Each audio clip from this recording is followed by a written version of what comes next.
Salut les gars, on dit quoi? Je viens là pour essayer de faire quand même une revue sur Casa de Papel.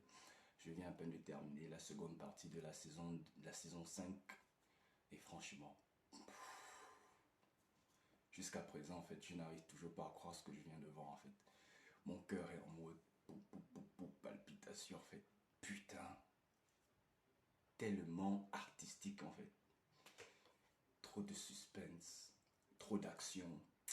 En fait, tellement de scènes à rebondissement où tu suis quelque chose, ce à quoi on pensait, on a eu tous faux.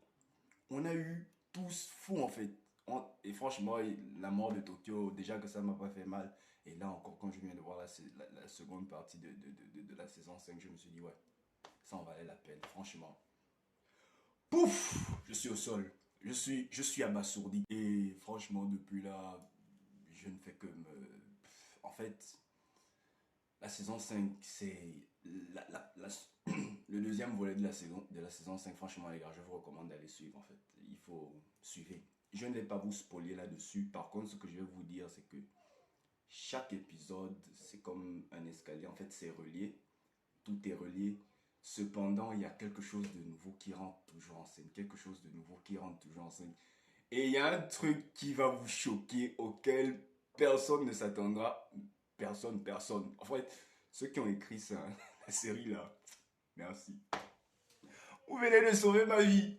Wow, putain, je suis toujours choqué depuis là. C'est-à-dire que tout est relié, mais en fait, tout est différent. Tout est relié, tout est différent. Tout est relié, tout est différent. En fait, ça termine superbement bien. Chapeau.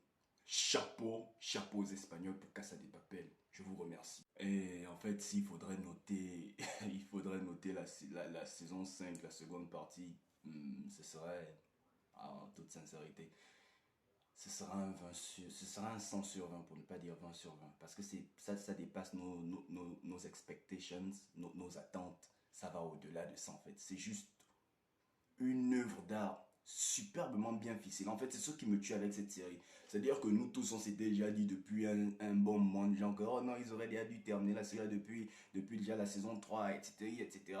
Mais moi, je faisais partie des personnes, là, franchement, j'ai dit ça quand j'ai vu Nairobi mourir, Berlin également, j'ai dit ça. Mais vrai de vrai, je me rends compte que de la saison 1 à la saison 5, tout est superbement bien ficelé, en fait. Superbement bien ficelé. 100 sur 20. 100 sur 20, il n'y a rien à dire, chapeau. Ouais. Oh, voilà, je suis toujours sur le shop et je vous recommande franchement, allez-y suivre.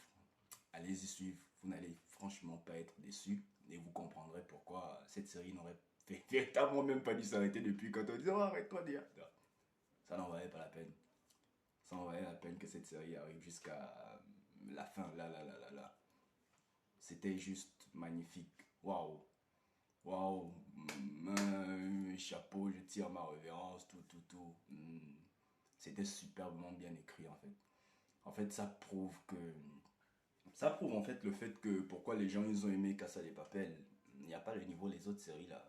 Non, non, il n'y a rien à comparer. On peut pas. On ne peut pas comparer. Il n'y a rien à comparer. Squid Game, rien. Casa de Papel, top, top, topissime en fait. Bye.